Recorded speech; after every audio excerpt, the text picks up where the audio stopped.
Dear all, welcome to our YouTube portal Structures RG. This is Manish Kumar Das. So आज हम लोग RCC में module 2 को डिस्कस कर रहे थे. लास्ट वीडियोस में हम लोग मॉड्यूल 2 का बेसिक्स डिस्कस किए थे. ट्रांसफॉर्म सेक्शन क्या होता है, मॉड्यूलर रेशियो क्या होता है, और singly reinforced, doubly reinforced, flange beam, T beam, L beam के बारे में हम लोग समझे थे. आज हम लोग एजम्पशंस समझेंगे WSM के बारे में, राइट. सो आप लोग नोटबुक और पेन लेके रहिएगा और हर एक छोटे छोटे टॉपिक को नोट कीजिएगा.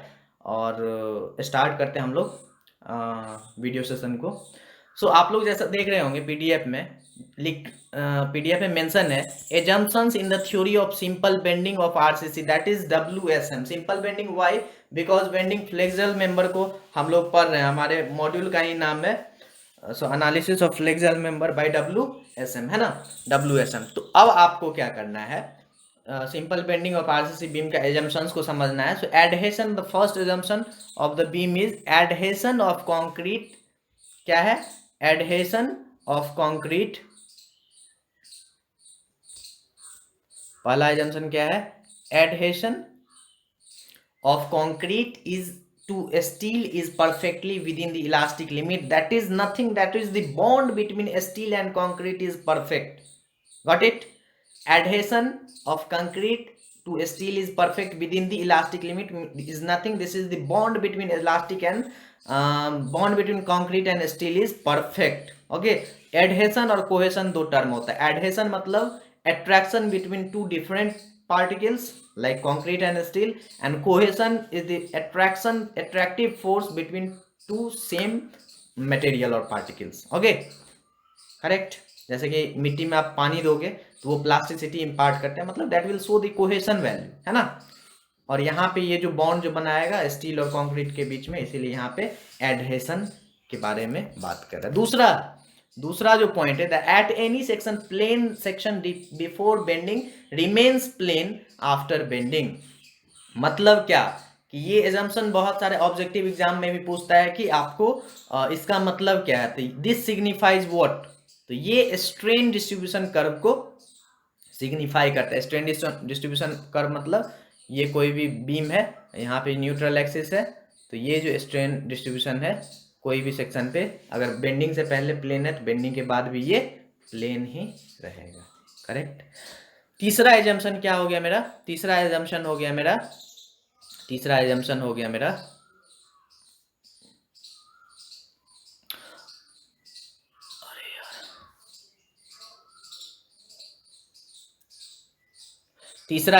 गया all the tensile stresses are taken up by steel and steel only, that is none by concrete. Concrete tensile stresses को नहीं बियर करता है, इसीलिए हम लोग रिइंफोर्समेंट के जगह पे स्टील को प्रोवाइड करते हैं. ये तो हम लोग को पता है, बहुत इजी कंसेप्ट है. तो जितना भी टेंसाइल स्ट्रेसेस होगा वो सिर्फ और सिर्फ स्टील लेगा, और बहुत ही और नहीं के बराबर जो होता है कंक्रीट लेता है, इसीलिए यहाँ पे लिखा है नन बाय कंक्रीट. करेक्ट, कोई दिक्कत नहीं है. अगला एजम्पशन जो है that is assumption number 4, that is modulus of elasticity of concrete, that is nothing, this is EC. Modulus of elasticity of concrete is constant, एकदम कांस्टेंट रहेगा, वो वेरी नहीं करेगा किसी भी कंडीशन में कंक्रीट के लिए. Similarly assumption number 6, modulus of elasticity of steel, that is EST जो होता है वो भी कांस्टेंट रहेगा, वो भी स्ट्रेस के वेरिएशन के अकॉर्डिंग वेरी नहीं करेगा. उस दोनों का वैल्यू जो होता है ऑलवेज क्या होता है? कांस्टेंट होता है. करेक्ट. अब हम लोग एजम्पशन नंबर 5 पे जाएंगे. एजम्पशन नंबर 5 क्या बोल रहा है? Modular ratio has a value of M has a value of 280/3 sigma CBC. 280/3 sigma CBC. समझ में आ रहा है बात आप लोग को? 280/3 सिग्मा CBC. इसका मतलब क्या? ये कोड दिया है, कोड इसका वैल्यू मेंशन किया है कि 280/3 सिग्मा CBC आ रहा है इसका वैल्यू. करेक्ट, कोई दिक्कत नहीं है. और ये सब जितना चीज है ये सब आपको एनेक्चर क्या है, IS कोड IS 456/2000 के एनेक्चर नंबर B में मिलेगा, और we can say appendix B, है ना. सो इसमें आपको मिल जाएगा WSM से रिलेटेड जो भी चीज होगा वो एनेक्चर B में ही मेंशन है. करेक्ट, कोई दिक्कत नहीं है. ओके. अब अगला जो है हम लोग को देखना है कि अच्छा, मॉड्यूलर रेशियो के बारे में हम लोग एक और चीज ध्यान देंगे। मॉड्यूलर रेशियो के बारे में हम लोग और पढ़े थे। Modular ratio is the ratio of EST by EC, sigma ST by sigma C और AC बाय AST, और अभी कोड क्या दिया, 280/3 sigma CBC। Sigma CBC is nothing, this is the permissible stress, permissible compressive strength of concrete. क्या है? Permissible compressive strength of concrete, right, जिसको कि annexure B में ही इसका वैल्यू आपको दिया हुआ है। और परमिसिबल स्ट्रेस का अगर वैल्यू लेना होगा आपको, परमिसिबल स्ट्रेस का, तो कौन सा टेबल पे जाएंगे? Table number 21 of IS code है ना। और टेबल नंबर 22 जो है ये क्या देगा? Permissible stress of concrete, permissible stress of concrete क्या देगा? कंक्रीट के बारे में देगा, है ना। और स्टील के बारे में टेबल नंबर 22, स्टील के बारे में जो टेबल नंबर है वो है 22, ठीक है। Permissible stress of steel 22 table number of IS code, है ना। चलिए स्टार्ट करते हैं हम लोग, फिर आगे बढ़ते हैं। मॉडुलस ऑफ, छठा तो हो ही गया था, सातवां, there are no initial stress in the steel when it is embedded in the concrete. मतलब कंक्रीट में जब हम स्टील को एम्बेड करेंगे तो कोई भी प्रायर से स्ट्रेस का वैल्यू वहां पे नहीं रहेगा। मतलब स्ट्रेस का वैल्यू इनिशियल स्टेज में कितना रहेगा? 0 रहेगा, राइट, कोई दिक्कत नहीं है। Okay, now we are talking about the very very important topic, that is neutral axis. What is that? Is neutral axis, है ना। सो न्यूट्रल एक्सिस क्या है? न्यूट्रल एक्सिस आप लोग देख सकते हैं यहाँ पे नोट्स में। न्यूट्रल एक्सिस का मतलब हो गया कि इट लाइज एट दिस, और any axis which lies at the centre of gravity, any axis which lies at the center of gravity, that is termed as neutral axis. Or at the neutral axis the value of stress is always 0, the value of stress is always 0। और आपको एक चीज पता है, जब भी neutral axis हम लोग ड्रॉ करते हैं, तो न्यूट्रल एक्सिस के ये जो एक्सिस होता है इसको NA से डिनोट करते हैं, है ना, न्यूट्रल एक्सिस को। और न्यूट्रल एक्सिस के जो होता है वो दो पार्ट को डिवाइड करता है, one is compression zone, another one is tension zone. दो जोन को सेपरेट कर देता है न्यूट्रल एक्सिस ड्रॉ करने पे, एक होता है कंप्रेशन जोन और दूसरा होता है टेंशन जोन, है ना। So neutral axis, the position of neutral axis depends upon the shape, मतलब dimension of the section and amount of steel that is to be provided, और that is provided. So it is denoted by, और neutral axis depth जो होता है, neutral axis depth जो होता है that is denoted by N, और somewhere it is X, correct, कोई दिक्कत नहीं है। फिर से रिपीट करते हैं, न्यूट्रल एक्सिस CG पर जो एक्सिस लाई करेगा वो हो गया न्यूट्रल एक्सिस, वहां पे स्ट्रेस का वैल्यू 0 होता है। वो दो सेक्शन को दो अलग अलग, कोई चीज को दो अलग अलग, it divides the section into 2 different parts, that is tension as well as compression zone, ठीक है ना। ओके, अब हम लोग आगे बढ़ते हैं। It can be found out by the following base. इसको हम लोग कैसे कैसे निकालते हैं, बहुत बहुत इंपॉर्टेंट है, इसको ध्यान से देखिएगा, कोई कंफ्यूजन नहीं होना चाहिए, है ना इसमें। अब एक मैंने बीम बना लिया, यहाँ पे बीम दिख रहा है आपको, यहाँ पे हम लोग रिइंफोर्समेंट डाल दिए, जिसका डायमेंशन B है, और ये ओवरऑल डेप्थ है, capital D is the overall depth and small d is the effective depth, कोई दिक्कत नहीं है। ओके, नाउ इसके कोरस्पॉन्डिंग मैंने यहाँ पे स्ट्रेस डायग्राम बनाया। कौन सा डायग्राम? Stress diagram. अब आपको पता है यहाँ पे NA signifies neutral axis, X signifies, ठीक है, यहाँ से मतलब from top fibre to neutral axis के बीच का डिस्टेंस है that is denoted by X, और ये जो बचा डिस्टेंस है यहाँ से यहाँ तक का डिस्टेंस तो D हो गया, यहाँ से यहाँ तक का डिस्टेंस तो D है, तो D में से अगर X को घटा देंगे तो यहाँ से यहाँ तक का डिस्टेंस आ जाएगा, यहाँ तो कोई दिक्कत नहीं है। ओके, हम लोग कंसीडर किए कि एक कोई सिग्मा CBC स्ट्रेस एक्ट हो रहा है यहाँ पे, और यहाँ पे सिग्मा ST एक्ट हो रहा है, और इसको हम लोग ऐसे मिला दिए, है ना, मिला दिए। अब मेरा क्या हो गया? एक डायग्राम फॉर्म हुआ जहां पे स्ट्रेस का वैल्यू न्यूट्रल एक्सिस पे देखिए, यहाँ पे स्ट्रेस का वैल्यू क्या है? 0 है, और ये कंप्रेशन और टेंशन जोन को सिग्निफाई करे। कंप्रेशन जोन इधर हो गया और टेंशन जोन इधर हो गया, बिकॉज नीचे में टेंसाइल स्टील प्रोवाइडेड है ना। अब इसके कारण हम लोग कैसे न्यूट्रल एक्सिस इसको हम लोग फाइंड आउट करेंगे, इस एक्स के वैल्यू को, न्यूट्रल एक्सिस डेप्थ को। तो सिमिलर ट्रायंगल से, similar triangle of stress diagram से आपको एक चीज पता चला, similar triangle of stress diagram मतलब कौन सा डायग्राम कौन सा डायग्राम हो गया, ये डायग्राम हो गया आपका, ये डायग्राम, एक ट्रायंगल ये और दूसरा ट्रायंगल ये सिमिलर ट्रायंगल हो गया कि नहीं हो गया, बिल्कुल हुआ। अब इस ट्रायंगल से हम लोग देखेंगे कि अगर हम लोग सिग्मा सीबीसी का वैल्यू चूज करते थे, इसके कोरस्पॉन्डिंग यहाँ पे वैल्यू क्या था, एक्स था, यहाँ पे वैल्यू क्या था, देखो यहाँ पे एक्स वैल्यू था ना, तो यहाँ पे एक्स वैल्यू था, तो सिग्मा सीबीसी जब लेंगे तो नीचे में एक्स लेंगे, तो यहाँ पे सिग्मा एस टी, और यहाँ पे ध्यान रखिए यहाँ पे एम होगा, मैं मिस कर दिया हूँ, sigma S t by m होगा, ये सिग्मा एस टी डायरेक्ट नहीं होगा, sigma S t by m होगा। तो sigma S t by m जब रहेगा, ये क्या होगा, सिग्मा, ये जो वैल्यू जो मैंने लिखा है ये हो गया आपको sigma S t by m. तो जब sigma S t by m लेंगे तो यहाँ का डिस्टेंस कितना है, डी माइनस एक्स है ना, यहाँ पे है कि नहीं है, यहाँ पे है, ओके।